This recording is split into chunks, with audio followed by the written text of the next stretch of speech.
is up, everybody? We are back with another episode. Another football week has wrapped up. Another L for me in fantasy. They just keep piling up. We're the only playbook. I'm Sweetcar Shashot Shovit. What's going on, guys? Not much. Yeah. Piling L's in one league and piling W's in another league. I wish it was consistent, but hey, you know what? Week 6 is coming up. We got a bunch of waiver picks, running backs that you can get. So, hey, man, I'm still I guess confident about my team. Nice. That's good. You need some confidence after that whooping I put on you yesterday night. So just take some time to recover. You'll be back in your feet in no time.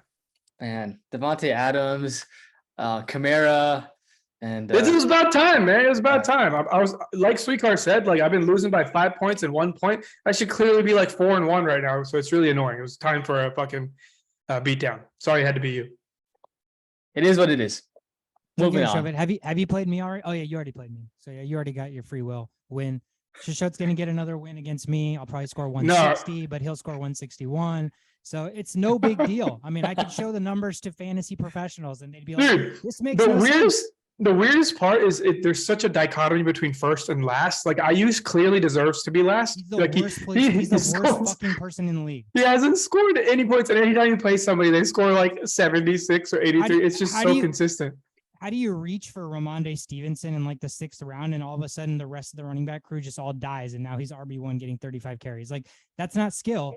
I literally just lucked into that. So like, you know, sometimes fantasy football is straight up luck. Like there's no ifs, ands, or buts. So well, in his defense, Stevenson was a guy that was like highly hyped. No, there's no preseason. Defense. There's no. I wouldn't even where he drafted him. No, he could draft Stevenson is fine, but where he drafted Stevenson for being a straight on split carry back, no, it was 100% a reach. Where did you draft him? Like probably 7th round or 6th round or something, like something pretty high to where when he took him, I was like, what the fuck? But it doesn't matter. Ayush is 5-0. He is about to win the league back-to-back years. So make that make sense. Make that make sense, fantasy football. I am wild in today. So we are gonna, without further ado, before we go off on like a billion tangents, let's kick things off with water cooler talk. Couple things to highlight before we get into dreaded injuries. Odell Beckham Jr. is targeting a mid-November return. There are a lot of teams on his list, and I bet if I ask both of you guys could guess every team, because what does OBJ want to do? He wants to go play for a really good team. The Bucs, the Packers, the Bills, the Chiefs, the Rams, the Giants, because he went there before, and even the Saints because of the whole LSU Jarvis crap connection. But 5 out of those 7 teams are probably going to be the last 5 teams remaining this year. So OBJ being sneaky, waiting for his time to latch on to a team that needs him if there's an injury down the stretch, but a nice addition down the stretch in November for any of these teams. Browns recently traded for linebacker Deion Jones, former Pro Bowler. Browns do need help on the defense. They gave up 465 yards again to the Chargers this week, so that defense has been abysmal. And now they trade him for 2024 6th and 7th round pick, so hopefully that can help shore up the run defense and a little bit of the pass defense.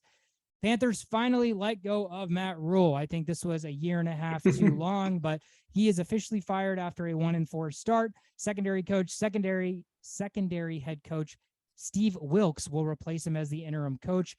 But with the quarterback injury in Baker and now no coach, I don't know what the future holds for the Panthers. But a lot of times teams fire their coach and all of a sudden play a lot better. Like they have something kind of lit under him.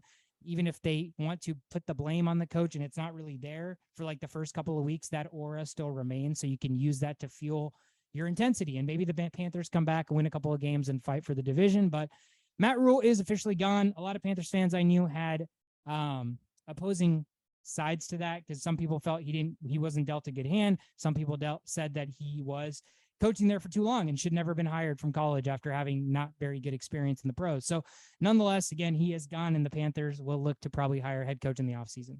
I mean, but what they should do is just get rid of CMC, get some draft picks and just tank. Like, forget the season. The season's done for them. Yeah, I mean, the bad part about the whole CMC trade thing, even though the Bills are rumored or whatever, is he's a running back and he's aging. So I don't really care how good he is. He's just not going to garner back decent draft picks. So it's like, should you trade CMC for maybe a 2nd rounder or a 3rd rounder and know that your running back position is going to get worse? Or do you just play CMC out, And then just know that, regardless of if he stays or goes, your team's really not going to be competitive. It's not like the draft pick they get back is going to be a first round pick, at least in my opinion, for a running back who's old and gets hurt. So I don't know. I thought the same thing. I was like, yeah, if they could get back like a first round pick, or even if the Bills could get back, or the Panthers could get back like James Cook, it's like you're basically trading him for a younger running back who has some upside. So that would make some sense. But yeah, I mean, if you tried to trade CMC, he's a running back in a league that does not value running back. So what are you really going to get back for him? Yeah, this is true. Besides maybe money, and you get rid of the salary cap. But yeah, you're right. Maybe cash considerations. Yeah. Let's jump into injuries. A lot to jump into and talk about, so we'll run right through them. Ramondre Stevenson was already the talk early on. That's because Patriots running back Damian Harris is expected to miss 2 to 3 weeks with a hamstring injury. Hamstrings can be lingering, so it could be a situation where he's out a little bit longer. He could come back. They could re-aggravate it. So right now, Ramondre Stevenson is looking like a really, really nice draft pick or a player if you have on your fantasy team. He is RB1. He gets catches. He runs the ball, so he is a full-on 3-down back. Vegas tight end Darren Waller left the game last night with a hamstring injury. He has been injured all offseason. He finally got healthy, and now it's a hamstring. And again, those are lingering. Those can be dreaded. So something to monitor as the Raiders offense. They paid this man like a large amount of money. Stupid, dumb decision. Yeah, unfortunate, man. They actually, I mean, it's not unfortunate. They saw the writing on the wall. The dude's been hurt. Yeah, so, he's been hurt. Dolphins quarterbacks can't stay healthy. Tua has no timeline for his return. Teddy remains in concussion protocol, so there is a chance our Minnesota Vikings could see Skylar Thompson at the helm, which would be amazing considering where we were 3 weeks ago, thinking our defense couldn't stop how fast the receivers were, to now Tyreek Hill's in a walking boot and Skylar Thompson maybe starting for them. And again, that's my next injury. Tyreek Hill was seen in a walking boot after the game. So do with that what you will. It is still early in the week, but as the week progresses, we'll definitely update you on his status. Baker, we already talked about him. Panthers quarterback Baker is dealing with a high ankle sprain. It looks like PJ Walker is going to start against the Rams. New coach, backup quarterback. I don't know what that's going to look like. Probably a nice bounce back opportunity for the Rams who are searching for a win. Seahawks running back Rashad Penny, man, looks so good for 3 weeks and then is out for season.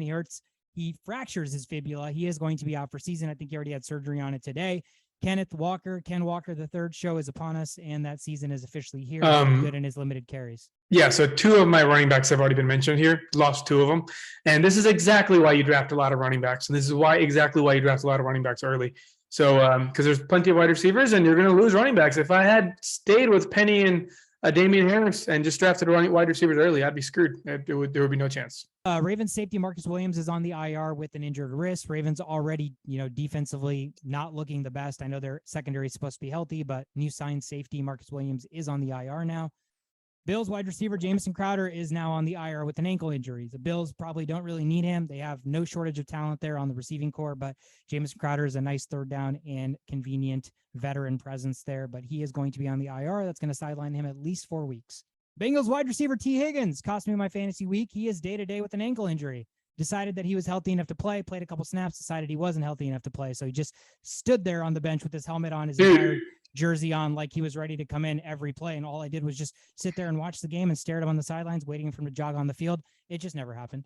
I was so sure you were going to play Marquise Hollywood Brown because but why? Because T. Higgins didn't practice. Like when you don't practice all those days, it's kind of like a worrisome sign versus, and it's not like you're replacing with some shitty wide receiver. Hollywood Brown's like killing it right now. So I was pretty shocked on that move. Yeah, I mean, again, him being active prior to the game, them saying there's no snap count limits, there's no limitations or anything. I was like, you know what? Again, Hollywood Brown's going against the Eagles, who have a really good defense, big play Slay and James Bradbury. I know Hollywood Brown's been must-start material, but the person, if I was going to start him, I probably would have started him over Mike Williams, and Mike Williams did better than him anyway. So I would have lost regardless. But it is unfortunate. Hindsight's 2020, but yeah, seeing an injury designation, I could have easily started Hollywood Brown, but yeah, I mean, it is what it is. Saints wide receiver Chris Olave in concussion protocol after getting slammed on the ground and hitting his head. Looked very scary, as has every other concussion injury so far this season. I don't know if the helmets got skinnier or thinner or what, but these heads are taking a beating early in the season. 49ers defensive end Nick Bosa, pretty much the entire defense. He has suffered a groin strain on Sunday, so he is officially listed as day-to-day.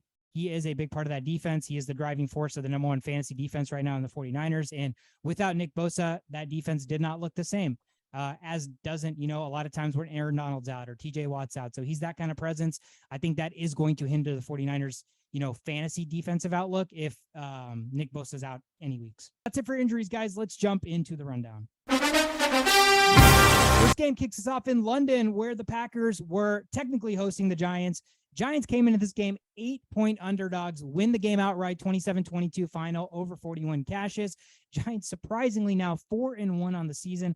Packers dropped to 3-2. Again, this is a big upset from the Giants. They were trailing heading into the second half 20-10, heading into the fourth quarter 20-13. You have a guy like Aaron Rodgers on the other side. You don't really feel good about yourself, especially with the injuries that the Giants had in the wide receiver room, but it did not matter. Daniel Jones, incredibly gritty. It's not like he had a great performance, but he made all the plays when needed. Second half, it seemed like he said, fuck my ankle, and he was running a lot more. So that running from using his legs and playing that read option game off of Saquon Barkley ended up paying dividends, as Barkley had 13 carries, 70 yards, and a touchdown, did catch 3 passes for 36 yards, and rushing touchdowns by the backup tight end and third string running back. So hopefully you guys had those guys in your DFS leagues. Aaron Rodgers, solid stat line, but had a chance to tie in the fourth, down 7, but turnover on downs at the 6-yard line for the Giants. Aaron Jones, A.J. Dillon did their thing, even though Aaron Jones had double the amount of carries that A.J. Dillon did. And receiving core, not a great day for Romeo Doubs, 3 catches, 29 yards. Lazard, 4 for 35 and a touchdown.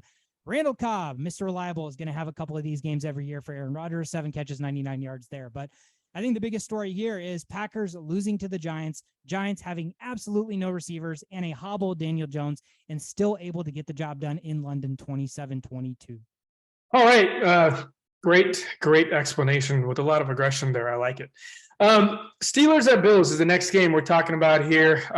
Maybe we should just skip over this one. There's really not much to talk about besides the fact that I'll just edit this part and put in the quote from Chauvin from last episode saying like, dude, if we can keep it close, man, I heard that. Close. And I was like, dude, if they go up 7-0, this game's over. Yeah. And what did you know it? The defense had no answer. Like there was no way to stop Josh Allen and fucking Gabe Davis. Yeah. We'll talk more about that guy. I mean, it's not just the defense didn't have an answer. There was really no answer. I like what the Steelers are trying to do.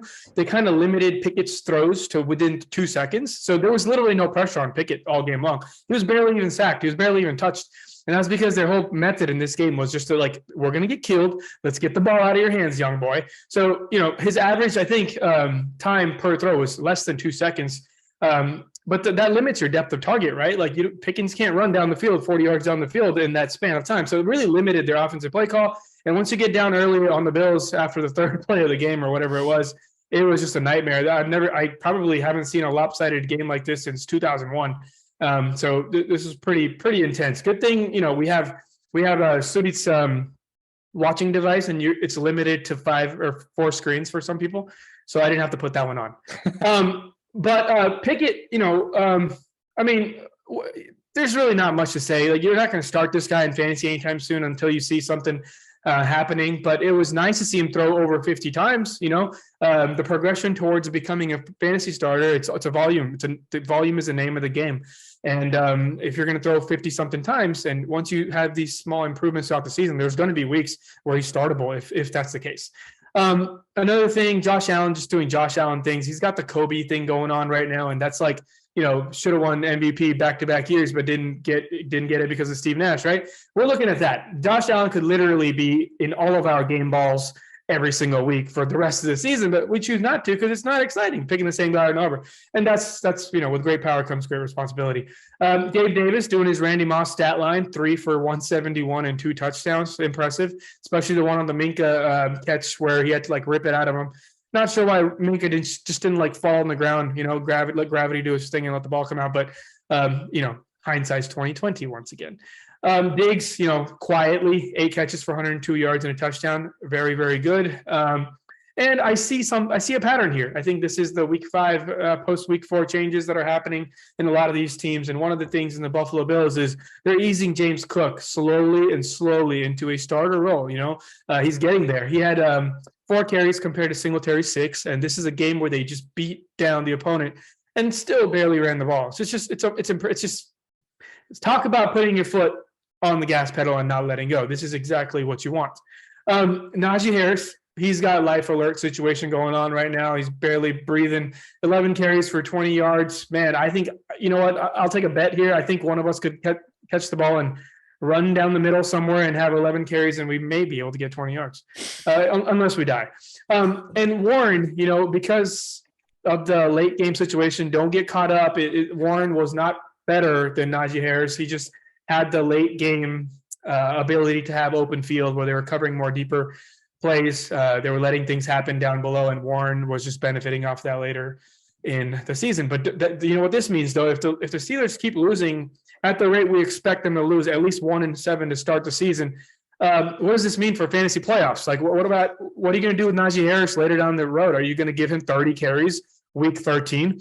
Maybe not. They probably won't be doing that. So keep in mind, you know, players like Warren and all these backups, like, you know, there's a lot of them out there. And those are the players you kind of want to keep track of in losing teams, because they're going to get a lot more touches later in the season. So, you know, all said and done, Steelers fall to 1-4, and the Bills are just back on top at 4-1. Yeah, Steelers are fucked, pretty much. Yeah. Next up, Next up, we've got the Chargers that went to Cleveland to face the Cleveland Browns. They came out on top 30-28, but it wasn't easy at the last final minutes of the game. There were some big moments there where Brandon Staley decides to go for it on 4th down instead of punting the ball with 1 minute and 14 seconds left. Browns come back, and Katie York tries to kick a 54-yard field goal with 11 seconds left to win the game, and he misses. And so they lucked out. They lucked out from that call. But all in all, you know, I think that both teams played a really good running game. They ran the ball very well. Chargers ran the ball with 238 rushing yards. Browns had 213 rushing yards with 3 touchdowns, 2 from the Chubba Chubb, and then 1 from Kareem Hunt. And on the Chargers side, Eckler had a solid game. Eckler went for 170 yards, 10.9 yards per carry. But one guy I want to note is Joshua Kelly, 49 yards on 10 carries and 4.9 yards per carry. If you need a handcuff for Austin Eckler, Joshua Kelly is going to be the guy that you want just chilling on your bench. But, you know, the Chargers defense, you know, I think they are really poor. They're so bad. LA has allowed 494 rushing yards over the last 3 games, and hence the Browns, you know, that's what their motto was, run the ball. And their passing defense isn't that great either. J.C. Jackson, a guy that they went out and paid a lot of money for, he was targeted. Overpaid. Absolutely. Targeted 9 times, gave up 5 catches, 58 yards, and a touchdown. And just the cherry on the top here, Brissett had 112.3 passer rating when Jackson was targeted. So, Chargers defense not looking good. Chargers offense, obviously, you know, they've got the firepower. Mike Williams, 13 targets, 134 yards. You've got Eckler. They did enough. I am still in the impression that they should not have gone for it on 4th down. I think they should have punted the ball, just because, like, you've got to have a little bit of situation awareness, but I don't want to get caught up in that. All in all, they got lucky. They won 30-28 Chargers against the Browns. Oh, I just want to highlight something. Chargers have a lot of injuries on their defense, and they're 31st overall defense in fantasy right now. Yet our man Prubble on the other fantasy, you know, he's got some dubs lined up with some emphatic wins, and he just chooses to keep starting this Chargers defense, getting -2, -3, and there's a 1 in there somewhere, and he just keeps starting them. So yeah, God bless that guy for, I don't know what he's thinking, but it's just, we'll remove them from the lineup. All right, that takes us to Minnesota. Some happy news. The Vikings actually won a game against the Bears. Vikings are now 4-1. They were 7.5-point favorites coming into this game at home against Chicago. They win the game 29-22 final, over 44 cashes. Kirk Cousins setting a franchise record, starting the game 17 of 17 completions. There was a crazy stat that I found where of Kirk's 41 pass attempts, exactly 0 of them were in what's considered by next gen a tight window throw. So of his 41 attempts, every single throw was not a tight window throw, meaning that these guys were just running absolutely free. The Bears defense is exactly who we thought they were. They're atrocious. Vikings were 12 of 15 on 3rd down. They were 4 of 4 in the red zone. Clock controlled. They had the ball for 37 minutes of the 60 minutes. So it was clinical performance on offense. I have no qualms with the offense. The only issue with the offense, which extends kind of to the special teams, is I can't decide if we should trust Greg Joseph or not. There are games where Greg Joseph looks good. And then there are games where Greg Joseph looks like ass. He went 0 for 2 on field goals this game. I don't really know what to expect. There are times where he looks good, and there is no excuse for missing field goals inside at home. So like there is no weather, there is no factor. So I don't understand how you can go and make so many kicks and then miss 2 field goals in the dome at home. Justin Jefferson got his 12 catches, 154 yards. The dude's on pace to have a better year than he did last year, which is insane. Dalvin Cook finally had a big game, 18 carries, 94 yards, 2 touchdowns, caught 2 balls for 27 yards. And I think David Montgomery on the Bears side, the only guy that's worth highlighting, he is fine. 12 carries, 4 catches for 62 yards. Herbert only had 4 carries. So looks like as long as Montgomery is healthy, he is going to stay as RB1. All right, next game up, we got the Lions at the Patriots. I just keep getting these really fun games to talk about. So Lions, no points scored. Welcome back to earth, Lions. 0-29 was the final. Yeah, we all knew that wasn't lasting very long at all. It's just the Lions. It's the Lions. There's higher powers in play here rather than just what you see on paper. There's just higher powers. Vikings kickers miss field goals. Lions suck. There's some things that just take some time to change, and it's too soon. So 0-29 was the final. Patriots just manhandled the Lions from every aspect of football. You had a rookie at helm just throwing a touchdown pass in his first career start against this porous defense. You know, he had an interception as well, but that was mainly due to the drop by Nelson Aguilar on a deep play. Ramondre Stevenson, who we talked about earlier, career high 161 yards, and I have a feeling that that's not even going to be his career high by the time the season's over. On 25 carries, 9 forced tackles. He forced 9 missed tackles, and 100 or more of his yards were after contact. That's a monster. That is somebody you want to go and grab now. Those are the stats that matter to me. I don't care about the 25 carries for 161 yards. What matters is he forced 9 missed tackles, and 100 of those yards were after contact. That's a beast.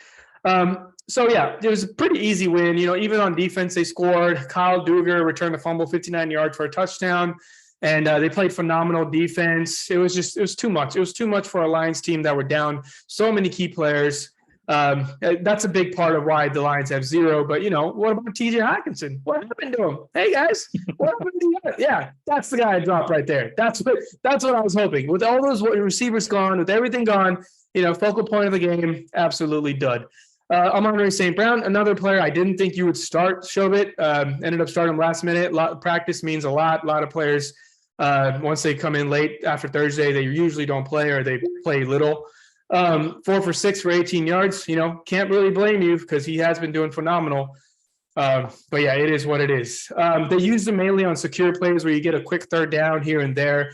Basically just relied on his hands, not on his ankles. And then Williams, bad game, 5.6 points. When you're down by that many points, you can't really expect a running back to do much on the ground. But the thing is, he didn't catch passes either. Craig Reynolds, it is the third down catching back. So things need to be changed here. A lot of fantasy owners concerned here with the whole Williams situation and maybe the Hawkinson situation. Not my problem. Don't have him on my team. But, you know, just keep in mind, this is a very big outlier. There's a lot of players missing. I wouldn't really focus so much on hating on the Lions because of this game.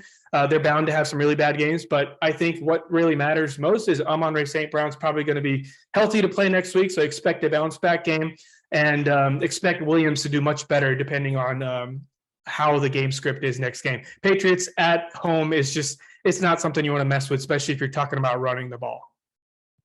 I think the Williams thing is probably more so just because with Swift being hurt, they can't have Williams go down also. So having him shoulder the load of full on 3 down back is going to make it tough.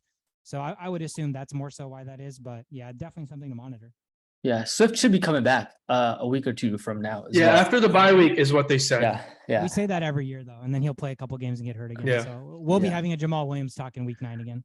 Yeah, just in regards to the Amon-Ra St. Brown, you know how like in How I Met Your Mother, nothing good happens after, I don't know if it's 12 or 2 a.m. It's probably 2 a.m. It's 2 a.m., right? So I was up at 3 a.m. and I got a notification that Amon-Ra St. Brown practice and you know he's gonna suit up for the game, and that's when I decided to change my lineup to Davis Amon-Ra St. Brown. Now, I wish I would have just gone to sleep and like you know nothing good happens after 2. All right. next up, we have the Seattle Seahawks that went to New Orleans to play the Saints. The final score here was 32-39, and this was a fun game. This is amazing. The game script here is 6 lead changes, 5 touchdowns that were 35 yards or more, and the man of the match, Taysom Hill. 3 rushing touchdowns, 1 passing touchdown, and even had a block when Alvin Kamara was running and to help Kamara get some extra yards. So he was all over the field, just doing the right thing. When duty was called upon, he was out there making the right choices. And the Seahawks, they had a solid game on offense. Their receiving duo, DK Metcalf, 50-yard touchdown, and Tyler Lockett had 2 touchdowns as well for 35 and 40 yards. So you started Alvin Kamara, great start, 103 rushing yards, 91 receiving yards. So that is the focal point of the offense. So I think that, there's no reason to commend somebody from starting Kamara, but we need to talk about that guy that you were with in a restaurant or something that benched Kamara. In what world do you bench Kamara? Who did he start over Kamara? I don't know. I just kind of overheard him talking. He's like, yeah, man. Yeah, Kamara did really well, and I decided to bench him. And some other guys like, yeah, all my bench players are doing really well. I mean, they're older, they don't watch the Only Playbook podcast. They don't know what's up. So I don't know what was going on in his mind benching him.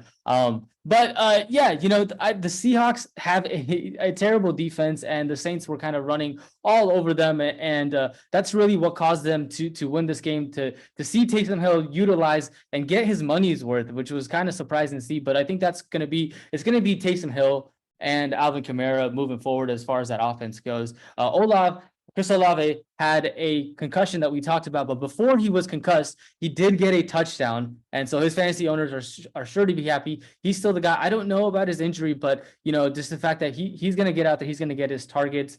Rashad Penny, obviously, we talked about him in an injury. He was hurt, but Kenneth Walker, this is a guy you need to go out and grab just because when he did play, he had 8 attempts. He had 88 yards, 1 touchdowns, which is 11 and some change yards per carry. So solid utilization of Kenneth Walker there. So you need to go out and grab him. All in all, Saints win a close one against the Seahawks, 39-32. That takes us to New York, where the Jets were hosting the Dolphins in a divisional matchup. Dolphins starting Teddy Bridgewater, I believe, and he only played 1 play, and then he left the game, and Skylar Thompson came in. Jets with Zach Wilson back at the helm. Underdogs in this one, 3.5 points coming into the game. They destroy the Dolphins at home, 40-17 final, over 46 cashes. I mean, this game was JETS, Jets, RUN, run. All they did was run. Breece Hall, 18 carries, 97 yards, and a touchdown. Caught 2 passes for 100 yards, so that's wild. Michael Carter, only 10 carries and only 21 yards, but what? He got 2 touchdowns. I had to start him in a desperation mode. I would have loved to have been desperate and start Michael Carter. That would have been beautiful. Desperate. That's some CEH numbers right there. Jets discipline and mistake-free football. That is unheard of from the Jets. 5 penalties to 11 for the Dolphins. They won the turnover battle. They did not turn the football over at all. So again, really impressive. It's not like Zach Wilson did anything well. All he had to do was protect the football, and he did. And the running game took care of the less. Obviously, Tua was out. Teddy got out. Skylar Thompson, rookie 7th-round quarterback out of Kansas State, had to jump in and start. Didn't look good, but what do you expect? And the Dolphins are hurting. I mean, obviously, the wide receiver position is being dinged a little bit based on the quarterbacks being injured. So Tyreek Hill, Jalen Waddle, their fantasy values going down slightly. And then Hill, we mentioned earlier, was seen with the walking boot after the game. So those are things to monitor. I don't know what the timeline for Tua still is, but he should be back next week. He should be back. I think this is a precautionary thing because of how bad it looked, and it's all over media, and there's a lot of fingers being pointed. But I don't see why he couldn't be back next week. I think he should be back. And Teddy, I think he was he walked out of there fine, right? It was another Tua rule situation. If anything, I think Tua will be back, and if for some reason Tua's not back, Teddy will definitely be back. Yeah, I mean, I think they just have to be as conservative as possible with the whole Tua situation. But I could see Teddy being back. I saw something on Twitter where they took him out because they saw him wobble, and a guy took a video, or he had a snapshot of the entire sequence of him getting hurt in 20 seconds after that, and he never wobbled once. So I don't really know why they took him out. It could have just been kind of like the insurance policy to Tua, but nonetheless, whoever's at the helm, if it's not Tua, I still think it's going to hinder the wide receiver fantasy value. One of those situations where if you have Tua playing, both fantasy wide receivers could have big games, but when you have Teddy, or if you have anybody else, it's going to be one of those, I think, where either one or the other has a good game or neither has a good game. So it is still interesting to monitor. And the one thing that is for certain for the Dolphins is Raheem Mostert is RB1. 18 carries, 113 yards, and a touchdown. Caught a pass for 9 yards. Edmonds, 1 carry, 1 yard, 0 catches on 2 targets. Dude, we're talking. No, I was gonna say we're talking potential drop zone. 100%. Because the only times that he has produced points is when he gets touchdowns. And like, if you're going to bank on touchdowns and you like, that's just not the way to go in fantasy football. And he's not even a good handcuff for Raheem Mostert as well with that offense. So I just think they don't like to run the ball as often. So I think Edmonds is for sure a drop at this point. Yeah, I mean, I've seen the teeter-totter of usage. I think Mostert had the best game of the season in terms of both their running backs on an individual performance, but there are still plays that they like to get Edmonds involved. I think they run plays specifically for Edmonds because they signed him to a contract. So I don't know if I'd go as far as dropping yet. Yeah. One really, really bad performance for sure, though. No. I mean, I'm like talking like he's dropped material, but with the way the NFL is going, and I just lost Rashard Penny, and like all my running backs all throughout my leagues are dropping like flies, and I had to start Michael Carter. So he's not droppable in the sense that like he's so bad that he needs to go. He's droppable in the sense that if you have a healthy team with like enough players, there's better options with potential that you can have on your team rather than something that you're just waiting for someone to get hurt to start him. He is droppable in the sense that like you've got Kenneth Walker that's just chilling on free agency. Then you go out and get Kenneth Walker. Well, point to me that has Ken Walker in free agency. Where people know what they're talking about. Like this is what I hate about ESPN and Yahoo. They're like, go grab this guy. I'm like, bro, these guys are not available. 40% of leagues is what ESPN says, but those 40% leagues are like leagues that people just where you play with your grandmother and you play with your work friends and you're playing with the randos on ESPN because you didn't have friends. Right. There's still other handcuffs that you can get, I think, and dropping definitely. like I'd rather have Dontrell Hilliard than I would have Edmonds at this point. I would not. I would probably keep Edmonds, but I would have Rashard White before I would have Edmonds because look at the upside. It's fucking crazy. He could be like RB1 if he somehow gets a hold of Fournette's carries.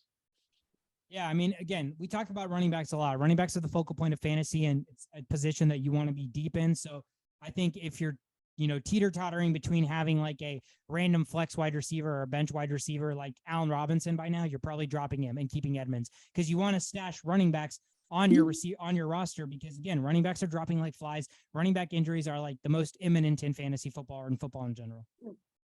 But back to the game. Jets take that one 40-17 final. They annihilate the Dolphins as home underdogs. Congrats, Jets.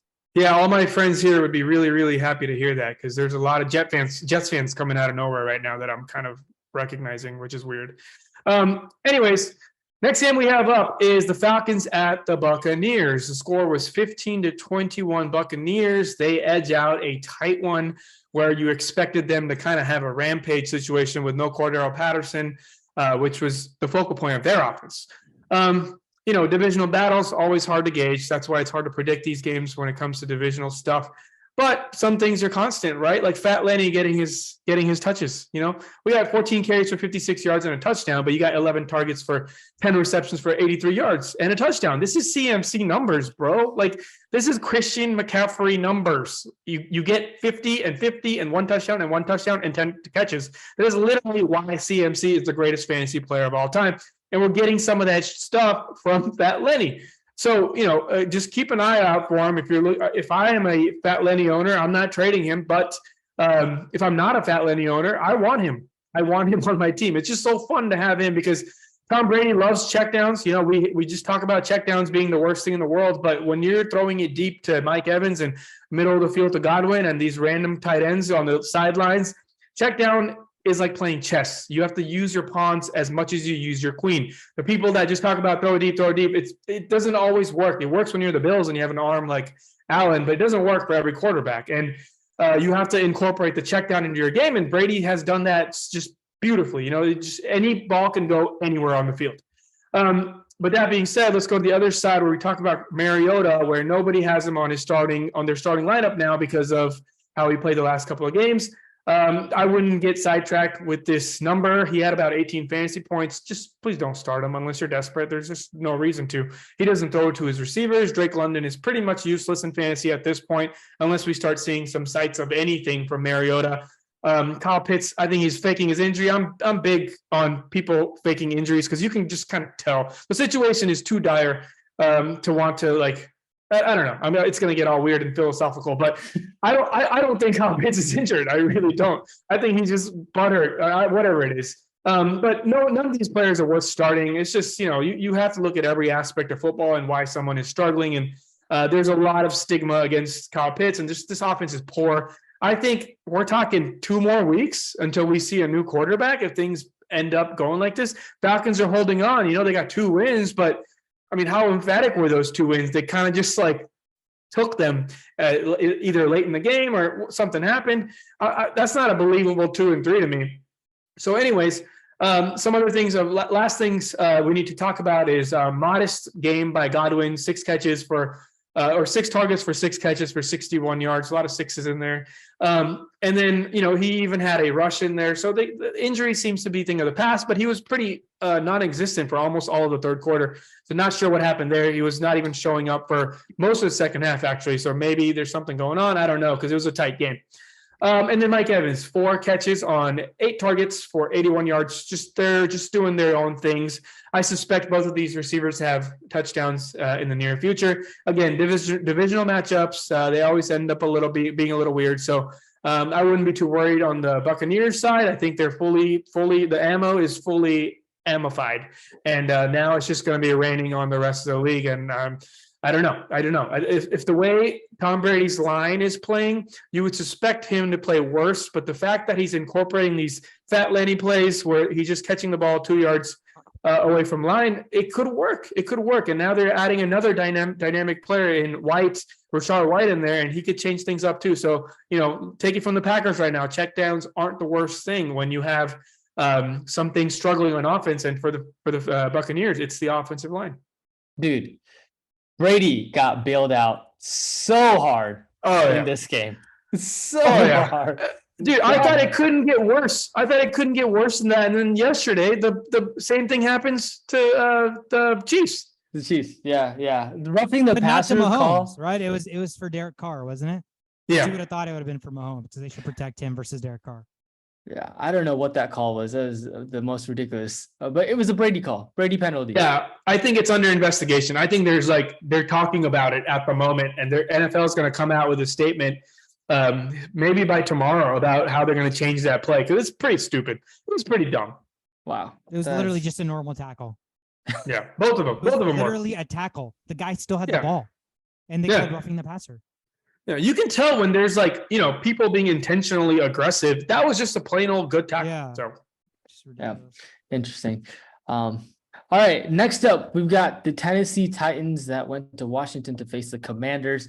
The Titans come out victorious here, 21-17, and Derrick Henry, he's still the king, 102 yards, 2 touchdowns. Brian Robinson came in and had his first game after being shot 22 yards on 9 carries, which was actually the leading rusher for the Commanders. So do what you want with that information. But, I just want to move forward to the end of the game. If you just go back to the last 24 seconds of the game, it's very interesting what happened, right? So Terry McLaurin, Carson Wentz throws at Terry McLaurin. It's a pass interference call. They're at the second 2-yard line, right? Wentz has 11 seconds left, something like that. And basically, the Titans knew that they weren't going to run the ball, so they just played back, defensive tackles back. Everyone was playing so far back that they were like, Carson Wentz isn't going to be the guy that rushes it in. And so they made him have to throw the ball. Carson Wentz, erratic, starts throwing it away. And sure enough, I think it was the third play of that. It was 3rd and 2, and Carson Wentz throws an interception.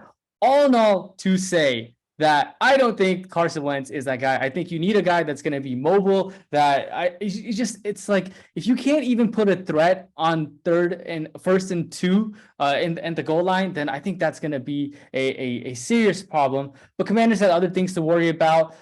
Commanders had 9 total penalties. He did connect with Wentz did connect with De'Ami Brown for 2 touchdowns. But all in all, their third down efficiency was very poor as well. 1 in 11 on third downs. So Titans come out, they're able to hold off at a goal line stand in the end of the fourth quarter and come up with a win on this game. Yeah, that is kind of crazy. Brian Robinson led the backfield with 22 yards. But I think the 11-second situation is more so just because if you run and you get tackled in the playing field, you're screwed. The game's over, right?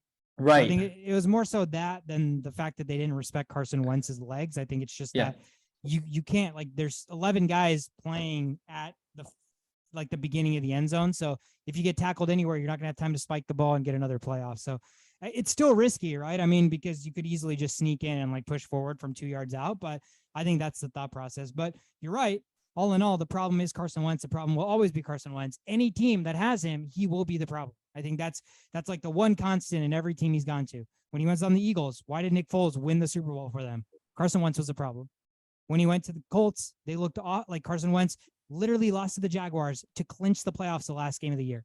Why did they lose? Carson Wentz. And right now, you traded for Carson Wentz and he cost some money, but he is not an NFL. He's not the NFL quarterback that people think he is, in the sense that I feel like at this point, people are still starting him or trading for him out of the fact that he was once a perennial MVP and he was once pretty good, but he is exactly who everybody suspects him to be. I just think the Commanders are going to be his final spot. There should not be another team that tries to trade for Carson Wentz, that signs Carson Wentz with the hope that he's a starting quarterback, because he's just not. Yeah. Also, a little bit of love on the Titans side with the shitty ass offense they have. They're 3-0. I mean, sorry, 3-2. That's one away Classic from being Titans second best. Classic Titans. They just never go away. They figure it out. It's pretty impressive. Mike Vrabel deserves some credit there as their coach. I don't know how. Even last year when Derrick Henry and their entire offense was hurt, they were winning games and they secured the number 1 seed in the bye. So this Titans team doesn't seem to want to go away. A team that I had so much promise for this week, and they absolutely shat the bed. The Jacksonville Jaguars, just when they tried to reel you in, they give you every reason to continue to fade them. They were at home against the Houston Texans, favored by 7 points. Over-under was 43.5, and the Jaguars don't even score a single touchdown. 13-6 final, they lose. Houston covers a 7-point spread, wins the game outright. Houston gets their first win of the season. Jaguars drop to 2-3. I mean, I kept giving Trevor Lawrence hype. I kept saying he's building. This team is getting better. Trevor Lawrence, 0 touchdowns, 2 interceptions, 286 yards passing. No receiver really stepped up except maybe Marvin Jones. Travis Etienne did get 10 carries for 71 yards, caught 3 balls for 43 yards. Robinson also had 10 carries, but only 27 yards rushing, 2 catches for 12 yards. The Jaguars were 0 of 3 in the red zone. They were not taking care of business where business needed to be taken care of. And it was just so ugly. I mean, it was absolutely putrid. 0 of 3 on 4th down. The only bright spot in this game was Dameon Pierce. Dameon Pierce for Houston is officially RB1, 26 carries for 99 yards and a touchdown. And not just that, guys, RB1, but 3 down back, 5 targets, 3 catches, and 14 yards. So Rex Burkhead's season, while they're losing, while he's just catching passes, I think that's officially over. Dameon Pierce is showing that he can do everything, and he is now RB1 for the Texans, who upset the Jaguars on the road. Yeah, and with that win, there's not any undefeated or winless teams. All right, next up, we got the 49ers at the Panthers. Final score 37-15, 49ers. That's just 49er football. If you ever see 49ers play football, might as well just watch this game and you'll see everything what they stand for. They ran the ball a lot. They used Jeff Wilson for some reason for 17 carries, where I thought there would be more of a mix with Tevin Coleman.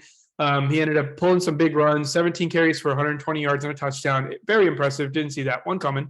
Tevin Coleman, knowing that he was back, I figured he would be playing more pass game work, but he was getting 8 carries for 23 yards. But, I mean, that's what happens when you're up 37-15 throughout the game. When you have a huge lead, you get a lot of running from a lot of players. So it's hard to gauge how big of a role Tevin Coleman is going to take here. And he also had 3 catches for 40 yards and a touchdown. So, that's pretty impressive. It's nice to see Tevin Coleman come back to his old team and do some damage. Debo had 9 targets, but only 2 catches, which is very, very rare. That's because, he's not the type of player you throw catches that are uncatchable. You usually try to do, screen passes or slants just to get him the ball somehow. So it's pretty odd that he went 2 for 9 for 20 yards. However, he did get in the end zone in classic Debo fashion. But again, because they had the lead, they didn't really need to use them as much. You got to save your prized possession for when you really need it. So they didn't even run the ball with him that much. Only 2 carries for 12 yards. More like a maintenance day for Debo if you really think about it. CMC, again, look at these numbers. They look like Leonard Fournette numbers. 7 receptions for 12 on 12 targets and 50 yards, 14 carries for 54 yards and a touchdown. This is what he does. This is a classic CMC. If he's back, if they do stuff like this with then, running back up towards RB1 numbers. However, there is going to be a new quarterback next week, and we're not really sure who it's going to be as of now. I have a hunch. Is Sam Darnold, he's ready to play, right? Like, is he back? I don't think so. I think PJ Walker is going to start if anybody starts. Yeah. Okay. So if PJ Walker starts, I'm not sure where to go with this information. Just expect a lot of CMC at this point. Unless they find him a place to go for in a trade situation, I don't see why they wouldn't use him. They really have nothing else going on for him for the future, unless they start building for the future. And as far as wide receivers, I'm not starting any wide receivers not named Deebo Samuels here. In either of the teams. I know Ayuk is very interesting, and with the whole Garoppolo situation, you're more inclined, but not when they play a worse team, a bad team. You're basically playing only for one half. You're only using your wide receiver for one half because they're going to dominate. This defense is really good. They did lose one of their top corners.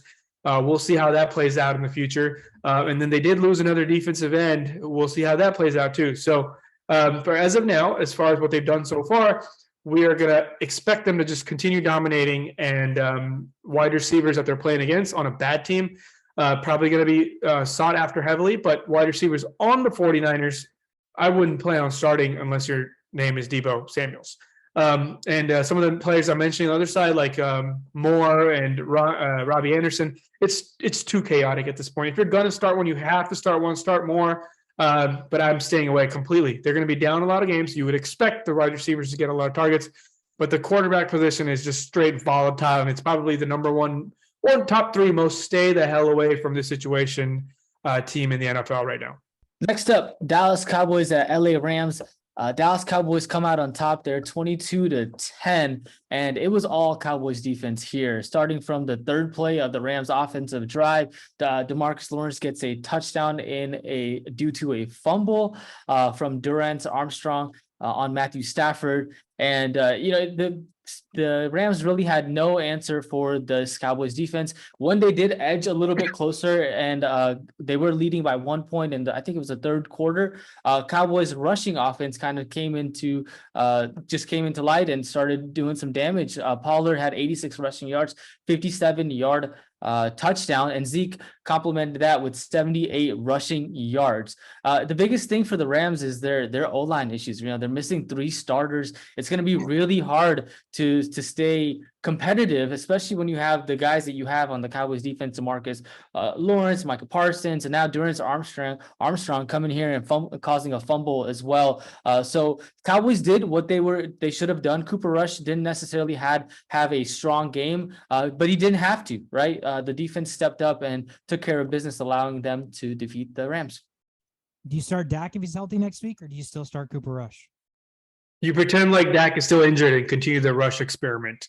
That's what you do. It is crazy how much winning impacts things, because there is literally no world where Cooper Rush, in my opinion, is a better quarterback than Dak. But because they're winning the games and they're 4-1, it's almost like, why would you want to break up that mojo?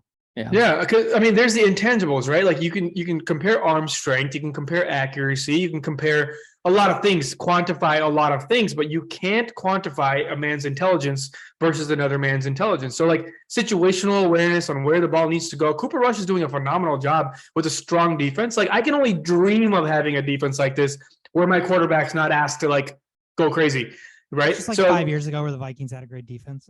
We never had a great quarterback. Like Teddy, I don't know. Teddy's better than Cooper Rush. Teddy's definitely better than Cooper Rush. Yeah, until we see, Rush not do what he's asked to do? I don't know if I'm not comfortable with that statement. I'm really not. We've seen, I don't know. It's too early. It's too early to be having this conversation. I just say that you start Rush because things are working and things are working as planned.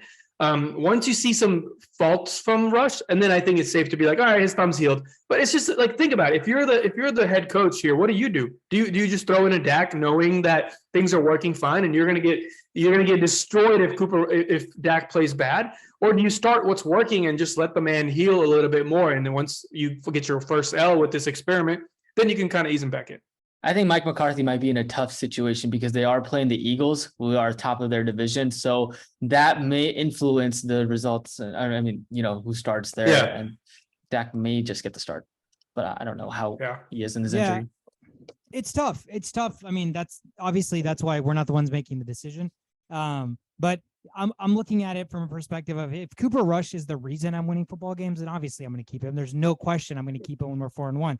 But every single recap of the Cowboys has been what? This defense has carried the squad. So I'm pretty sure whether Dak's on the field or not, DeMarcus Lawrence, Micah Parsons will still get those sacks. And the offense might actually look decent for a change. Like, Cooper Rush is throwing for 154 yards and they're winning football games. And I don't really think that's the recipe for success long-term, but again, I don't know. They're 4-1. So Cooper Rush could be the glue that's holding that defense in the locker room together, because he gets them hyped up on the sidelines. Who the fuck knows? That could be the reason. And then Dak comes in. He doesn't talk to Micah Parsons at all on the sidelines. And all of a sudden Micah Parsons doesn't remember how to sack quarterback. So I don't know, man. There's a lot of weird things. Halloween is around the corner. Spooky shit. Yeah, spooky season. And don't forget, turnover, man. Turnover. He's just not turning the ball over. And I think that's all you can really ask for a backup.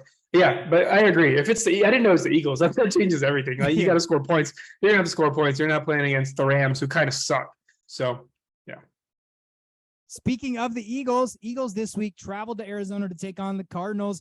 On the road, favored by 5. They didn't cover the spread, but they still win the football game 20-17, under 49 cashes. Philadelphia is now sitting at a cool 5-0. Cardinals dropped to 2-3. Jalen Hurts, fantasy god, man, 239 yards through the air, no interceptions, didn't throw a touchdown pass, but it doesn't matter. 15 carries, 61 yards, 2 touchdowns on the ground. Miles Sanders does this thing, 15 for 58. Goddard's been nice this year, 8 for 95. I think he might be like top 5 tight ends so far. Devontae Smith had a nice game with A.J. Brown only catching 3 for 32. He had 10 catches for 87 yards. I mean, I'm starting to feel about the Cardinals and Kyler Murray, not Kyler Murray, the individual, if you will. Kyler Murray, the quarterback in the system with Arizona, is giving me the same feelings that Derek Carr and the Raiders continue to give me. It's just this constant ridiculously underwhelming situation where you're like banging your own head against the wall, being like, why is this not better? Why is this not working better? What the hell is going on? And I mean, it's just a shit show. I mean, I get that there's no Hopkins. It's been insane how good Hollywood Brown has been. He doesn't drop passes anymore. Yeah. He's becoming a must start in fantasy, and I've started him a total of 0 out of 5 weeks. Do you think there's a correlation to me being 0-5 and me never starting Hollywood Brown? Could that be the spooky season shit that we're talking about? Because if it is, I'll start Hollywood Brown every single game for the rest of the season, and he will probably never catch a touchdown. So, like, what is the reality of this Cardinals offense is like, I'm almost getting frustrated because Kyler's so talented. He can run the football. He can do all these things. But when you're watching the Arizona Cardinals, like when you're actually watching their games, it's fucking frustrating. So help me understand what the hell's going on with that offense. I think Kyler Murray's offense is built to be more like a Lamar Jackson offense when it needs to take a tone back and be more of a pocket presence offense. Like, it's just not. It's just not the way I think the finger needs to be pointed towards Cliff Kingsbury, if anything. 100%. Like terrible decision making, terrible. Like, it's just not. I'm not liking this. Like, you're putting a hobbled James Conner out there for most of the game when you know he's injured, yet you're going to throw him out there and he got injured some more. You know, like the question, like, you don't win a game with a really good receiver, but you can lose a game when he's out. Right. I don't know if that makes much sense, but like, just because Hopkins isn't there doesn't mean shit. It really doesn't. It's just it just makes your team better, like in a sense, but not having Hopkins doesn't destroy a team. You know what I mean? Like, receivers they're the divas of the team for a reason. You know, they're not the centerpiece. So I don't use this whole Hopkins thing and the receivers are trash. They're not. They got good receivers. They got good tight end. They got good running backs that can catch the ball. The team is there. it's just the way the team plays is just disgusting. I just don't like watching it. It's like, when you play Madden and like you pick the wrong playbook and now you're like, fuck this. Dude. The worst. Like, that might be the best analogy of all time. That's literally what it feels like. That's what it looks like. It looks like they're not using the playbook that could make this team better. It just looks like they're doing something that they're not built to do. And I can't give you an explanation because it's that ugly. It's just like, I'm not sure. And the defense is not helping. The defense is still bad. The defense is really, really bad. Yeah. I mean, I'm sure we can get some advanced analytics in the fact that maybe they're like air yards or efficiency per play and shit's very low. That could help add to this argument as to why they're so disgusting to watch. But that is it. That's the best way to describe them. They're disgusting. And it's like when you're playing Madden and you accidentally pick the wrong playbook and all of a sudden you're like, what the fuck do I do? Dude, that is the worst. Like, there's not even good like shotgun plays. Dude, I don't even have like 5 wide receiver. It's like oh my wide god, receivers with like 2 fat tight ends. I mean, it's just awful. It is awful. That is what it looks like for the Cardinals on the field right now. That was so And good. they should. And what's funny is they had all these tight ends. They should be running these ugly fat tight end offenses, but they released Max Williams this past week. So now they have Zach Ertz and they have their rookie Trey McBride. So I don't know. Hopkins is not back this week. He's back week 7, right? Next so week, he's for 6 weeks. So he'll be back week 7. Again, he's not going to solve all your problems. He's just going to be like maybe a possible bailout during certain situations where Kyler can just heat up. But he's not the solution to all these answers. The answers and the problem is far beyond just one receiver. Like you said, I think it is a Cliff Kingsbury thing. There is a repeated behavior of his teams just being like shit towards the second half to the end of the season. And right now he can't even get his first half of the season going. So he's not even doing half of the good things he did. His team sucks from day one. So I think Cliff Kingsbury is probably on the hot seat by the end of this year. I think so too. I was actually just going to say that, like these coaches that come from NCAA, the success rate is very fucking low. It's like very low. You know, you got Pete Carroll, and then what? Yeah, Nick Saban came. Nick Saban, arguably the greatest college coach of all time, came to the pros. Wasn't great, left, and is still great. Some people are just destined to coach kids. That's fine, man. If you're amazing at that, go back and do that. Nick Saban knew that he was amazing at that. He knew that it's easier to corral a locker room, maybe full of kids that look up to you than a bunch of grown-ass adults making a shit ton of millions of dollars that may not give a flying F about what you think, right? So there are pros and cons. And so, yeah, for guys like Cliff Kingsbury, that's coming from a college background where like the quarterback is running a 5 wide receiver offense and you're the best team in a conference with a bunch of shit shows and you can just put up 60 points a week. Welcome to the NFL, bro. Welcome to the NFL. Yeah. And then one last thing, if you did watch the game, you would see a lot of errors by AJ Green. So I think if you remove that from the picture and replace it with Hopkins, things do improve, just not to the point where this problem is significant in what's happening. It is going to improve a lot of things, just not to this problem. All right, next game up, we have the Bengals at the Ravens. Bengals at the Ravens. You just hear that, and you're like, shitload of points. Can't wait to watch this game. It's going to be amazing. Like last year, Jamar Chase is going to just torch this defense. Yeah, well, the final score was 17-19. Ravens took this dub in classic Ravens fashion. Last year, things weren't rolling in their way. Last year, they lost a couple of these games in very, very unorthodox ways. It wasn't because of Justin Tucker, but they lost a lot of games they should have won. Well, this year things are kind of turning around for them. They lose a couple here, but they're winning games like this. These kind of games matter a lot against the AFC rival, that you're going to probably see later down the road when things really matter. There's going to be a lot of these games for the Ravens throughout the season. They won this game, but there's some things we need to talk about. They missed a lot of touchdown opportunities. Lamar Jackson looked human. He looked like a worse Jalen Hurts. Like, he did not look like Lamar Jackson. Let me take that back. That's disrespect to Hurts. Hurts is playing phenomenal. He's playing better than Lamar Jackson. After this game, you can probably say Hurts is right up there in MVP talks. So, it was all on Lamar Jackson the first 3 quarters to just mess up opportunities. Throwing a wide open receiver going down the field deep, missing him, overthrowing him. Just a lot of situations. He couldn't get the ball to Andrews early. They tried to, just nothing worked. And not using this run game, I think, how it should be used. I think, you can't use J.K. Dobbins as a run up the middle or as a power back. You need to use him in read option, get screen passes going, and they're just not doing that. I don't know why they're not doing that, and I don't know why they kind of went away from the run game while it was a pretty close game all game long. So a lot of questions on that end. One good thing about Lamar Jackson is he's clutch, and he only ran for 4 first downs all game. But the 2 first downs that mattered came on the last drive. Like, he was like, oh shit, let me turn my Lamar Jackson on. And it happened. And that one run where he got him into field goal range, like, that's why you pay this man, we watched the Vikings game and we're like, why didn't you, so many missed opportunities here and there. We're big critics of when things don't work. But when you look at a team like the Ravens, a lot of things didn't work all game, but they found a way to be clutch at the end. And that's the thing. That's the difference, right? Like, Ravens, you just know Lamar Jackson's going to be Lamar Jackson at some point. And, albeit it didn't happen for 3 quarters or even a little bit more than 3 quarters, but it happened when it mattered. Like, he just turned it on. And, it was good to watch. It was exciting. I know a lot of people aren't happy from a fantasy standpoint. I have a friend I think he was down 16 with Lamar left and let him down. So, it just, after getting like 41 a couple of weeks ago. So, it's just uncanny type of day for Lamar Jackson. But if any of those plays that he missed hit, it's like an immediate 30-point game. So do not be worried. Do not be worried. And also, Ravens, their defense, man, I just sat there just like golf clapping all game long. Like, this is a team I'm a huge critic of when it comes to playing defense. And they picked a different playbook.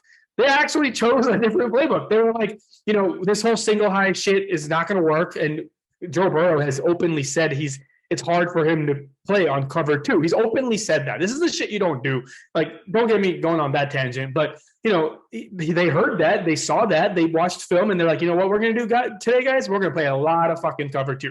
And they did that, shut down any deep threats possible. They had two high zone shell, which is just like a blanketing defense, and you just let anything happen down low. But they know how bad this offensive line is, and they know Joe Mixon is just average as Joe Mixon. He's not going to do shit. Those days. Again, different tangent. We'll get there later. So they only allowed 6 first downs on 26 such plays on defense, which is amazing. Great job. And Marlon Humphrey, we all watched him get toasted twice last year by Jamar Chase. It did not happen. He held it down. He held it down completely. I think he only allowed like 2 first downs all game long or something crazy like that. But Burrow, from a fantasy standpoint, not a great game, but he did get that rushing touchdown to salvage it. He got an average about 18 fantasy points. It would have been terrible if he didn't get that rushing touchdown. So I feel bad for the people that drafted him. And because once you start cover 2, Joe Burrow turns into Carson Wentz or something. Actually, no, that's disrespect to Carson Wentz just because of the deep bombs he has. Joe Burrow can't even throw a deep bomb when it's cover 2. So yeah, and then Joe Mixon, I talked about him, 14 rushes for 78 yards. That's actually better than what he's been doing lately. And 3 catches for 10 yards, still the number 1 back there, so he'll salvage it up. But you expect more. This is a player a lot of us had high up in our top 10 rankings, and he's got the opportunity, just not producing. So I called him average Joe Burrow and below average Joe Mixon. Chase, 12 targets, only 7 for 50 yards, unacceptable. If you want to be compared to Jay Jettas, if you want to say you're just as good as him, he actually said he's better than him on Monday Night Football. I think it was the second game of the season or something like that. And he was like, yeah, Justin Jefferson thinks he's better than you. What do you think? And Jamar Chase was like, yeah, Jay Jettas knows who's the actually better one. Yeah, that's fucking fake news because he couldn't get open. And that's something Justin Jefferson does really good is find open space. 12 targets for only 7 catches for only 50 yards. I know it's Marlon Humphrey and Peters on the other side, but if you want to call yourself the best receiver, you have to do best receiver things. I cannot stress that enough. And they miss Higgins a lot. I know Chase is the hype man and the deep threat and all that good stuff, but Higgins is the true best receiver on that team. He's the tall guy. He's the guy that makes sideline catches. He's a bigger deep threat at this point, not from a speed standpoint, but from actually going up and getting the ball standpoint. And, he's just a reliable receiver. So not having him just kind of changed everything. I think they really screwed up there with the whole, is he going to play? Is he not going to play? Just let him rest. And then just start next week. Hayden Hurst stepped up. That was kind of nice to see. If you're talking about tight ends and, Waller screwing things up with his back, Pitts doing bad, Hayden Hurst right there. We all went on this Gronklin. We went on this Gronklin train for a little bit, but now Zach Wilson is just not that guy. He's not a pure passer yet. He's still a little bit of a Johnny Manziel type, Baker Mayfield type, and he needs to kind of figure his thing out. Because if he doesn't do that, then my expected best rookie of the year is not going to get anywhere near that, because Zach Wilson's just not playing good passing football. Joe Flacco's been playing better than him. But anyways, back to this game. Andrews, doing Andrews things, just start him and forget him. There's really nothing to talk about there. And then Duvernay, if you're looking for a flex, I know a lot of people are out there like, oh, you saw Duvernay getting a lot of touches here and there. That's because, Bateman's not there. Duvernay's not a polished, complete player. He does do the returns, and he does do the quick throws and the deep bombs. But, when you're talking about running all the routes in a whole playbook, he's not that guy. So do not expect him to be in wide receiver 1, wide receiver 2, used in a wide receiver 1, wide receiver 2, 12 targets, 10 catches fashion. It's going to be closer to what you saw this game, where you see a little bit of this, a little bit of that, hoping to get a touchdown out of it. So that brings the Bengals down to a 2-3 record, not out of it, and Ravens to a 3-2 record. Nice. Next up, we've got the last game, Monday Night Football showdown, Raiders at Kansas City Chiefs. And the final score here was 29-30. Lots to talk about in this game. So the Raiders kind of started out hot. They were up 20-0 up until the second quarter. And it wasn't until I think the kind of momentum shifter there, the roughing the passer on Chris Jones, where Chris Jones goes and tackles Derek Carr, gets the ball out, and he lands on top of him, gets called roughing the passer. The whole crowd is booing. Everyone's booing. So that was amazing. You wanted to be in there and start. That was amazing. God, the camaraderie. Can you imagine how the Chiefs players were feeling? They're like, fuck yeah, let's fucking, this isn't fair. You know what I mean? Like, it matters. Yeah, absolutely. And it did. And so after halftime, they came back strong. And it was all it was everybody trying to getting to the red zone. But once they got to the red zone, it was all Kelsey, right? Kelsey had not 1, not 2, not 3, but 4 touchdowns throughout the whole game. I mean, it was kind of incredible. It's like he's like going back in time. I think his birthday was that week. It was his mother's birthday that day. Like, there was so much good things going around for the Kelsey there. So, but fast forward into the end of the game, the score is 29-30, right? Like, Devontae Adams, first of all, already had a huge throw in the first quarter to get a touchdown. I think it was like a 58-yarder touchdown. Devontae Adams gets a catch from Derek Carr, and then he had another explosive play to get the score to be 30-29, right? So the Raiders have a chance here to go to tie the game, make it 30-30. And this is where I'm sure we're going to have some disagreements here. 100%. Analytics are saying to go for 2, which it blows my mind. And here's why. Because even if they go for 2, they make it, right? It's 31-30. Now Kansas City gets the ball back with I think over a minute remaining, and Patrick Mahomes can get the ball back, and they're not going to be running the ball. They're not giving the ball to CEH or McKinnon. They're going to throw it to Juju, throw it to Valdez, MVS. They've got enough weapons to get at least a field goal for third when it's 31-30. So I don't really understand what they were trying to do there. Nonetheless, they don't get it. They get the ball back. They don't convert on third down. Chiefs don't get the ball back, and then the last play for the Raiders, Devontae Adams runs in, or Hunter Renfrow runs into Devontae Adams. Like, it was just such a wild game. I have never seen Devontae Adams that mad in my life. He's like, take my ass back to Green Bay. I cannot fucking do this shit with these dumbasses running around.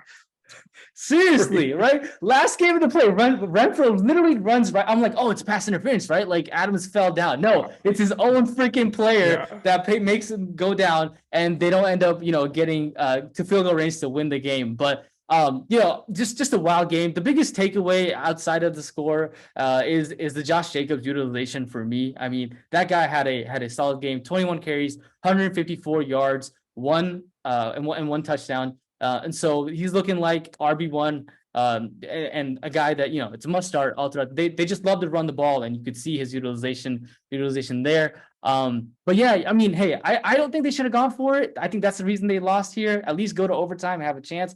I don't know. What are y'all's thoughts? You already know what I'm going to say. You do it. You take it. They got the ball back. That's a game over situation. Like that means a lot. Like first of all, analytics, like you cannot shy away from analytics. Like it's good evidence. Mathematically, that was the right decision, right? You have 2 yards to get to win the game. Just basically take the lead with 1 minute left. This one's a tougher situation. I'm not going to lie to you. I'm going to give you this one. This isn't a bad choice. The other ones we've discussed so far this season, I think they all just go for it.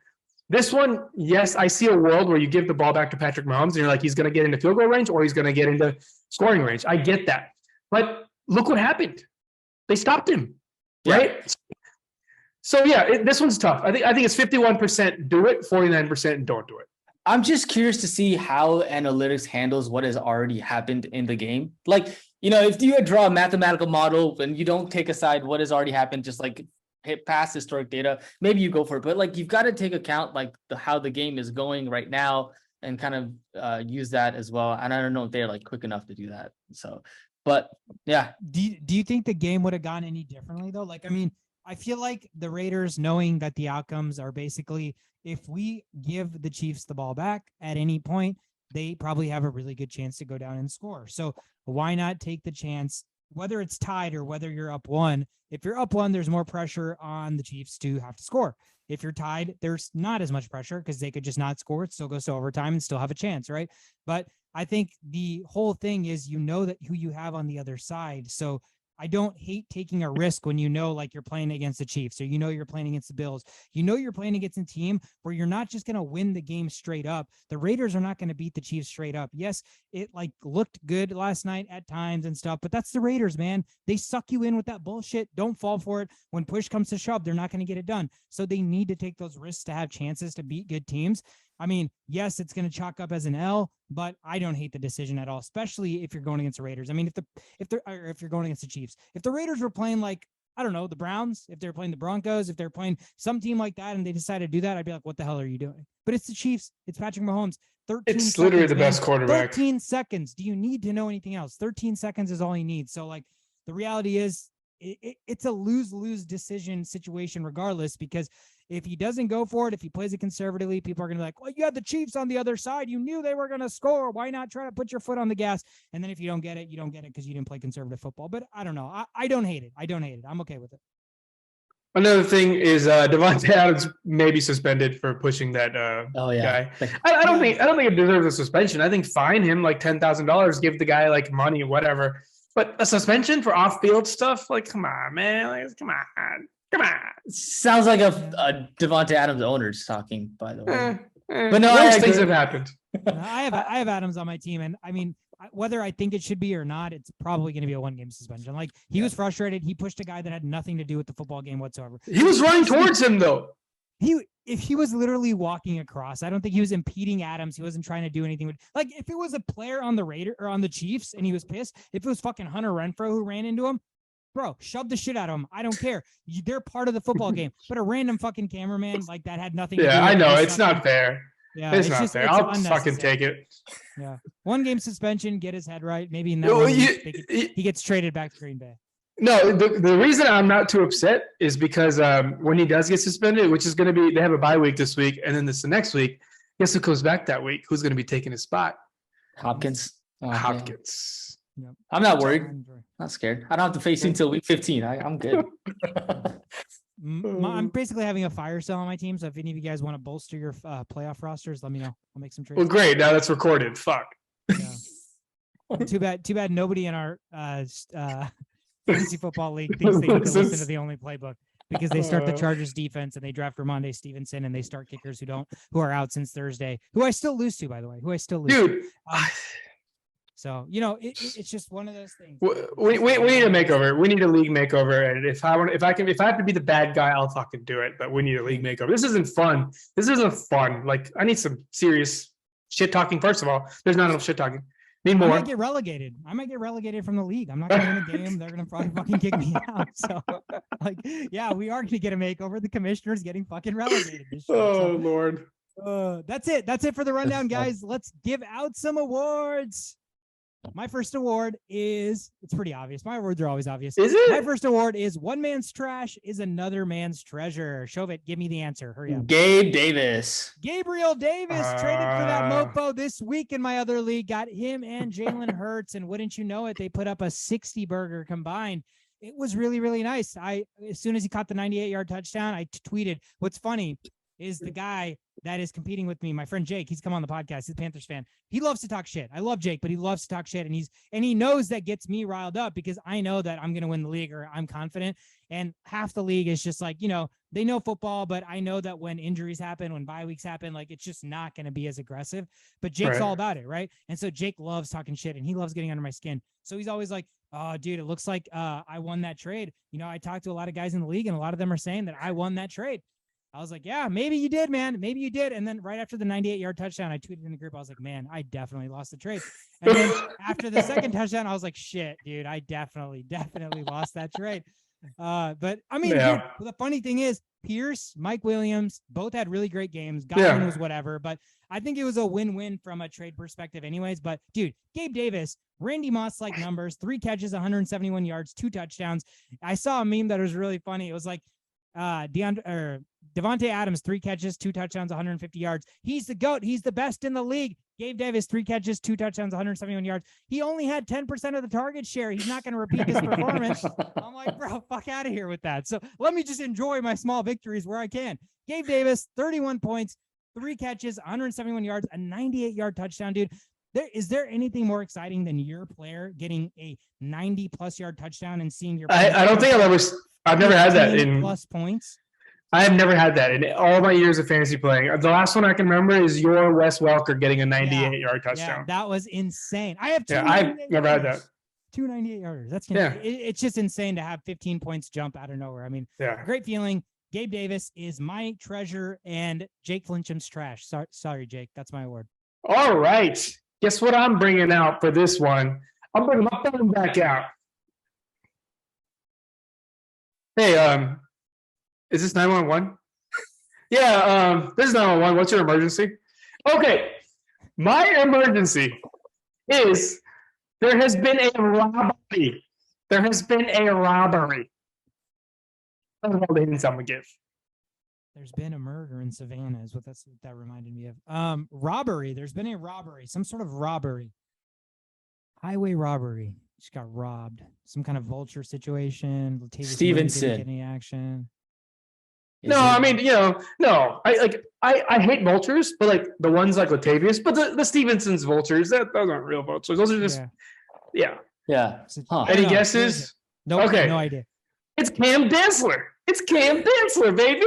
911. What's your emergency? Yeah, I'm sorry. There's a robbery on the football field.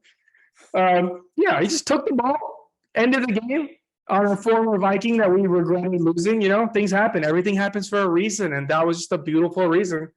And it deserved an award in my eyes. I was just so happy. That was a great award, and I think that it's like a Cinderella or like a storybook writing, right? Amir Smith said, we drop, they pick him up. He wants to be aggressive and make something happen. Realistically, logically, he should probably go out of bounds there, but he doesn't. He tries to fight for that extra yard. What happens? Cam motherfucking Dansler, who's like maybe the 3rd or 4th highest graded PFF cornerback right now, which is insane depending on how you feel about PFF, rips the ball and seals the game. I mean, you're right. That is an incredible award. I was not expecting that. Yeah, which one are you guys ever expecting, though? That's true. They're not as obvious as mine. Yeah, that could even be one man's award is another man's award. Like, he just took it from him. Ooh. Nice. I like the 911 though. It's like, I'm gonna audible. My award is called one man's award is another man's award. We're like, Jesus, show it. That's enough audibling, bro. Enough audible. I did have 2 today, but I'm just gonna go with 1. All right, so my award is gonna be the Built Different Award. This man, he's just built different. It's Travis Kelce. It's Travis Kelce. Yeah. 32 years old, like 250 pounds, 4 touchdowns, like casually, the highlight was like whenever he got it at like the 9-yard line and he just does a stiff arm and like runs it in and hurdles over another guy and gets a touchdown. Like this man, he still got it. He's the best tight end probably to play this game. I mean, Andrews second maybe, but Kelce just built different. Yeah. Yeah, he Absolutely. set the record for least amount of receiving yards from four Most of them touchdowns. 4 touchdown game, least amount of yards. Insane. Got some Jerome Bettis shit if I've ever seen one. Man, just love touchdowns so much. All right, my game ball this week is going to go to a guy who has seen no shortage of touchdowns the past 2 weeks. He's put up back-to-back 30-plus point performances. It goes to Chargers running back Austin Eckler. Austin Eckler was a dud through 3 weeks. Everybody that drafted him top 5 was like, what the hell was I thinking? And he was like, don't worry, bros. I got you. I play fantasy. I stream. I know what the users are saying. I know what the people want. And so he gives the people what they want, man. Back-to-back 30-point performances. Another great game from him, catching the ball, running the ball, scoring a touchdown, catching it, scoring a touchdown, rushing it, just doing Austin Eckler things. He gets my game ball. He was one of the must-sits in one of the ESPN columns. So, yeah, nice. Fuck that shit. I was like, okay, all right. So my guy is Josh Jacobs. I know we talked about him earlier, but I was, there's just something special about only watching one game because, like, I can't do that. If there's multiple games on, I'm watching them all at the same time. But, something beautiful about having just one game in front of you. You can just analyze the God of it. And I was watching Josh Jacobs run, and I'm like, this man is running for a job. Like, this man is running to feed his family right now. Like, this man is running to save a child falling off of a building on fire. Like, he's running from me with a knife, running at him, stabbing him for asking him why the fuck he didn't play this way last year. That's where he's running. Yes, probably. At least Kenyon Drake isn't, right? At least you can be happy about that. He's taking my other running back carries, though. Sorry, tangent. Keep going. Oh, yeah, that's right. He's taking J.K. Dobbins carries. He is. They just never go away. Josh Jacobs killed it, 21 for 154. He had a touchdown, 5 for 5 receiving for 39. I think that adds up to like 27 fantasy points or something. Back-to-back monster days. It's not just today. We saw this happen last week. He had 27 touches. Carries last week. The carries went down a little bit, but it was against Patrick Mahomes. You don't see a running back put up numbers like this against Patrick Mahomes. It just does not happen. So hopefully it's signs of more things to come, just from a standpoint of like, hey, look at that guy. He was garbage. He started his first preseason game this year. He started a preseason game. That's how low it had gotten for Josh Jacobs. And now he's running like a furious, like, man on a mission. So, for that, I think you deserve the game ball for the week. Perfect meme for Josh Jacobs, the Michael Jordan meme where it said Josh Jacobs took the first carry in the first preseason game. And I took that personally. Which he's running like he took it personally. Yeah, that was one of my memes I was going to send Shobit, but I didn't want to be too mean. Oh, man, I'm coming back week 15. I'm telling you. All right, yeah. Next up, my game ball is going to be to Taysom Hill. Taysom Hill had a perfect passer rating of 158.3 points. Had 1 throwing touchdown, had 3 rushing touchdowns. And so he was just all over the field. He was the main reason that they won the game. They're not winning that game without Taysom Hill. And he was just the Saints were getting him their money's worth with Taysom Hill last game. So my game ball goes out to Taysom Hill. I saw a tweet about Taysom Hill. Taysom Hill is like RB 22 right now on the season. He's like QB 17, and he's tight end full. Yeah, that's crazy. I mean, don't expect this shit all the time, obviously. And I was really upset when he had those 3 rushing touchdowns because those are my touchdowns. But I think this is how you're supposed to use them, right? Like, you're not supposed to put them back there, and this is how you use them. And the thing I like about this is it's a little bit different because he can play quarterback. He's not good. He's not a good quarterback, but he can throw the football. So, make him throw the ball at least once a game so the defenses know or don't know that, when he's coming in, it's an automatic run right up the middle, right? Because for the last 10 times he'd come in, that's all they ran. And so I'm like, dude, if you just threw the ball one time, all of a sudden the defenses have no idea what's going to happen when Taysom Hill's on the field, and that automatically makes him more dangerous. Yeah, it equaled out to a touchdown because he hadn't done that before, right? It was just that one play touchdown. And I know Shobit mentioned a block on Alvin Kamara earlier. I remember that. But I think that his best play was on special teams when he picked up the fumble that was loose. Like, this man is fucking everywhere. He's everywhere. And that's how you're supposed to use him, not as a every down quarterback. Like, what were you thinking, Saints? Come on. No, I think there is a world where you can still try to flex Taysom Hill or put Taysom Hill in as your tight end. And there's so many tight ends that just will not do good. And Taysom Hill offers you literally goal line carries for touchdowns. Like, that's what his upside is he's going to get some goal line touches for touchdown runs. And you can't say that about like all the tight ends. You can't say that about tight ends even catching like 5 balls this year. It's so sporadic. Yeah. Schultz back-to-back 0 points, right? Conklin 0 points. I mean, hey, from like 45 to like 1. Surprising to some, not surprising to some. But the point is, when are we going to learn our lesson? Like, when are we going to learn our lesson that if there's just 3 tight ends in this league and there's nobody else? Yeah. Kelsey, Andrews. Yeah. Waller, maybe, but he's hurt and he just sucks. Yeah, whatever. You know what? Let's just take him out too. You want to trade for Goddard? He's way better than Ertz, and I know how much you wanted Ertz early on. I might. We probably need to draw one up because my tight end situation is just dire. It's terrible right now. And my team situation is just so I could use a makeover. I think we can be a business here. Yeah. Let's shuffle some. Let's ruffle some feathers. That's it for Game Ball, guys. Let's jump real quick into Moneymaker. I am shitting the bed with Moneymaker, guys, because teams that I continue to tease down just to win football games don't want to do so. The Packers want to lose against the Giants. The Jags at home -1 want to lose to the Texans. So it's been abysmal. And it's not just me, I promise. So I got some numbers here to just prove that the NFL season has been tough in terms of just betting as a whole.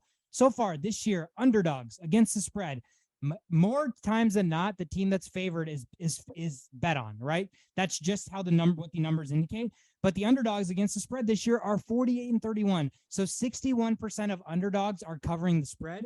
Unders, which we've already talked about, bettors like to bet overs because nobody wants to watch a primetime game that's 10-12, even though that's kind of what we're getting nowadays.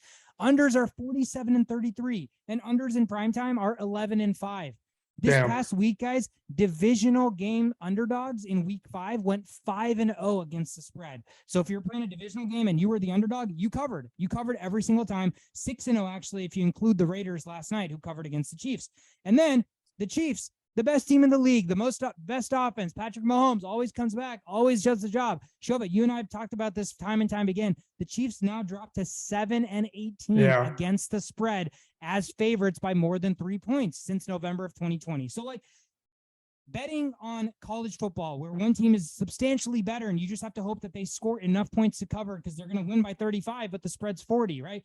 That's not how betting in the NFL works. Again, if you're betting overs and you're betting favorites, you are losing a shit ton of money so far this season. So it has been an unorthodox start. I'm going to try my hardest to continue to pick my spots. Otherwise, we may just keep doing same game parlays on DraftKings because that seems to be more fun and there's just less risk and higher reward. But I'm still going to continue to look at lines. Obviously, once a better, always a better, and I'm always itching for action. So I'm going to try to pick my spots, but I apologize to anybody that's tailed because it has not been fun so far this season. Yeah, I mean, I think like we could even do this like starting week 6. You know what I mean? Like, there's just not enough evidence. Like, it's a crapshoot at that point. You don't know these new offenses. You just don't know what's going to happen. And I think after a couple of weeks, like a month and a half under your belt, I think it's enough evidence to be like, all right, I now understand the trends and like, easier to make things happen. Yeah, usually that's how like betting will go as the season progresses, the numbers get better and the bets start to get better because like you said, you have a clear understanding of what teams do what, how teams look to play, etc. So again, keep continuing to follow us on Twitter at Only Playbook. I'll put out plays there for any bets in the future. Let's end the episode real quick, guys, by previewing another shit show in the making for Thursday Night Football. The Commanders are traveling to Chicago to take on the Bears. Are either of you guys excited for this football game? And if you are, tell me what you're excited about because Washington comes in 1-4. They're 0-2 on the road. Chicago 2-3. They're 2 wins at home and they're at home. It is a pick'em game and over-unders 38 points. Shobit, what do you think? Am I choosing sides here? Who's going to win? No, I'm asking you give me one thing you're excited about this football game. One thing, just one thing. Yeah, I mean, I just want to see Brian Robinson if he's going to be utilized or not. Other than that, I mean, it's going to be a shitty game, bunch of punts. Maybe I'll take a punt over. We'll see. Probably take sacks over, maybe. Like I can see both teams getting sacked a shit ton. Like, Yeah. Yeah. Just show what you're excited about. I'm looking at David Montgomery's quadricep muscles and how big they are and how fast they're going to churn throughout this game. I'm expecting at least 15 fantasy points. Where are they going to go with the ball? Like, what are they going to do? There's no reason to expect anything less. I think the only player in this entire game that you're probably starting in fantasy is David Montgomery. Am I wrong? Is there anybody else in this game that you're considering starting? No, maybe that rookie that caught the 2 touchdowns back-to-back weeks just out of scarcity. John Dotson, he's not practicing. No, not Dotson. The other rookie that caught 2 touchdowns. De'Ami Brown. I don't know if is he a rookie? Oh, he's not a rookie. Damn. Okay. I don't know. He might be. Probably not. But yeah, there's really nothing here. I mean, I am forced to watch this. I have to watch this because my starting running back is playing. But other than that, like, this is the least enticing game all year so far. Yeah, thank God they're getting it over with as the first game of the week so that we can roll into Sunday with actually good matchups. But either way, it's football, and I can't complain when football comes on a Thursday, so I'm still going to watch. Hey, Shovit, guess what? Anthony Rizzo just hit a 2-run home run in the Bronx playing for the Yankees in October, baby. So nice. Yankees are up 4-1 against the Indians at home. I can hear Yankee Stadium from my window, how loud it's getting right now. Damn. Wow. That's wild. I'm totally kidding. I was like, that's a good distance. 2 subway stops away is kind of far, but nonetheless, guys, Thursday Night Football is going to be a doozy. It's still football. Appreciate you guys sticking through this longer episode of The Only Playbook. Recapped week 5. We will be recording again on Friday to preview week 6. Thank you guys so much for tuning in. If you're listening to us on any podcast platform. If you're watching on YouTube. Hit the thumbs up, subscribe. Follow us on all the social media, Twitter, Instagram, TikTok at The Only Playbook. Thank you guys so much for tuning in. Enjoy your week. Cowabunga.